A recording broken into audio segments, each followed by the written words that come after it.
Hello, hello, you beautiful souls. Welcome back to my channel. My name is Michelle. We talk all things life, love, spirituality, law of attraction, all of that juicy goodness. I'm an intuitive reader, a manifesting coach, a Reiki practitioner, and a life path guide and mentor here to help you along your awakening journey so that you can co-create the life of your dreams. And I wanted to pop on real fast because I just pulled a couple pages from one of my favorite books, 365 Ways to Raise Your Frequency. And we all know when we're manifesting, your frequency is everything. Certain manifestations can't drop in if your physical vessel is in a low vibration. And negative thinking causes low vibration, poor food, diet, lack of sleep. If you're around a lot of negativity or people that are just not very positive and they're not really thinking about possibility in life, maybe there's no sunshine where you are, I'm not saying you can't manifest without sunshine, but it does enhance your frequency. So putting yourself in a space where you can feel good, think positive, changing your diet, sleeping more, this is all going to help you manifest. So I picked 2 pages. I'm going to read them both to you all. They don't have to do with the things I just mentioned. They're a little bit different, but this is in the manifestation section of this book. So it says part 7, manifestation, and it happened to be the first page that I opened up to. So here we go. 238, risk and trust. Trust is a big issue in today's society. Many times there isn't a reason to trust others or to take any risks at all. It's better to play it safe, stay out of everyone else's way, and only trust in yourself, right? Not necessarily. There are times when you must take a risk and dare to trust. If you've been hurt in the past, this can be difficult. This can be a difficult feat to accomplish. Still, you have to try. Not every person you trust will betray you, and not every risk you take will put you in danger. It is the fear of risking and trusting that keeps your energy at a lower level. It takes positive energy to take a risk and trust in the outcome or to trust in another, especially when you've been hurt because you gave your heart and soul to another only to have that precious gift betrayed. In order to trust others, you have to be sure of your trust in yourself and then step out of your comfort zone. You have to accept yourself as you are, know your strengths and weaknesses, and be okay with those qualities about yourself. Then you must let your guard down, step outside any boundaries that you've put up to protect yourself, and give part of yourself to another. Belief in your soul essence is essential in trusting others. I really, really like that. And then the other side of the page says 239, close your eyes and look beyond. There's an old saying that sometimes you can't see the forest for the trees when you're in a tough situation. Everyone else around you might see the forest, the truth of what is happening, but you're just lost, looking at one tree and then another, unable to see the overall picture of what you're going through. How can you raise your energy in times like these? First, see yourself involved in the situation. Be cognizant of the way you interact with the other people involved.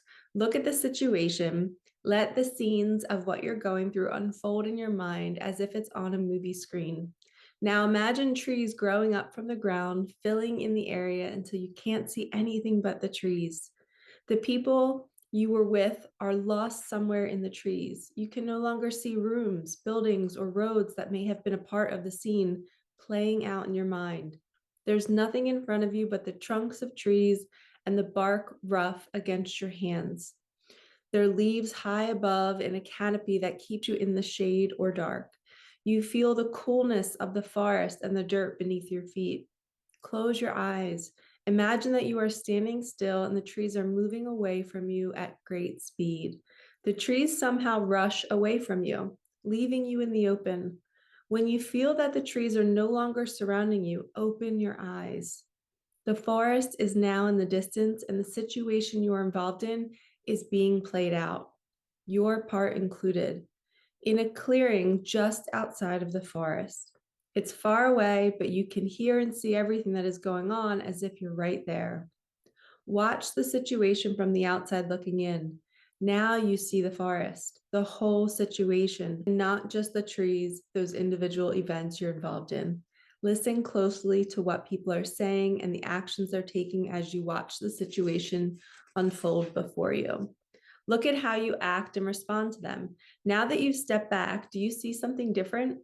Do you notice emotions you couldn't see before? Are you at fault in any way, or someone acting without your best interest at heart? Do you see something in yourself that you don't like? Now is the time to face the truth of the situation and make changes in your life to improve it. See the forest of your personal circumstances for greater understanding and clarity. Super powerful message. I really, really like that. It was like a little mini meditation. So, two messages here: learning to trust yourself.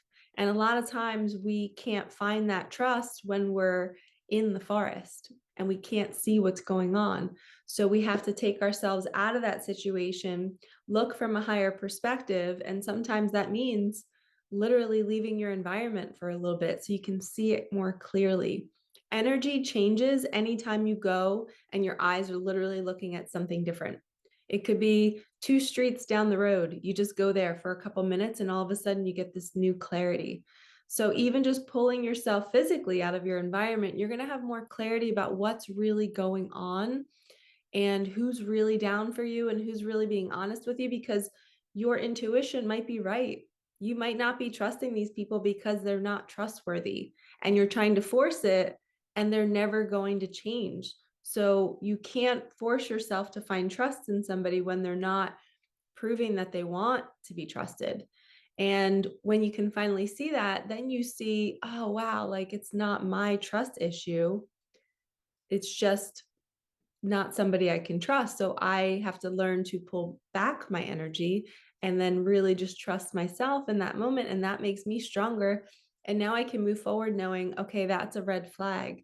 When I meet somebody else who's like them, I'm going to know I can't trust them. And most of the time, people will tell you, you know, people will say things when you start to become friends with them or you start to date them. They'll say things like, oh, I don't trust this person, or I don't trust myself. And those are the people you need to watch out for, because if they're already saying that, then they're telling you who they are. I don't walk into any situation going, you can't trust me. I say the complete opposite. I'm like, you're safe here. I have your back. I won't say anything. And it's because I have 100% faith that I won't. And I have self-control. And I know that I can say that. And I'm not just saying it just to get you to tell me something. I'm literally living it. I feel it.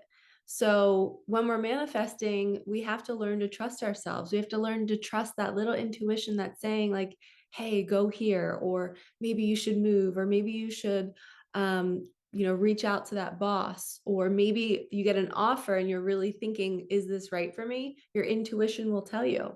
And having faith and trust it'll get stronger when you can see through the forest, when you can see everything in the situation and what it really is.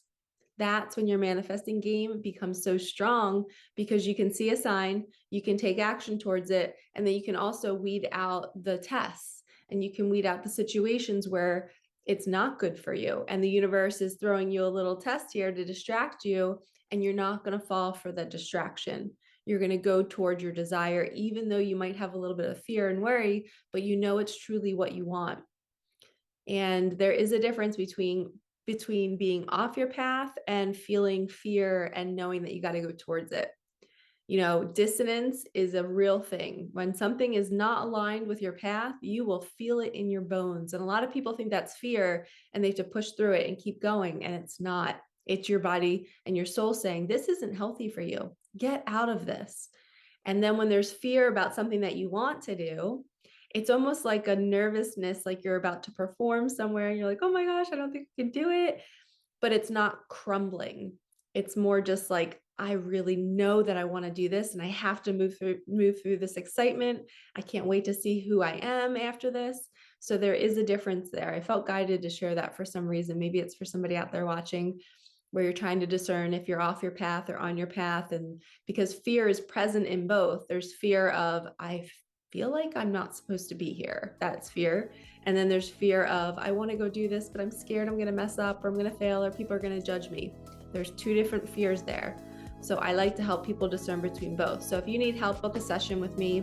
I hope these messages really hit your heart today. So thank you so much for watching. Like, comment, subscribe, hit that bell, and I will see you in the next one. All right, peace out.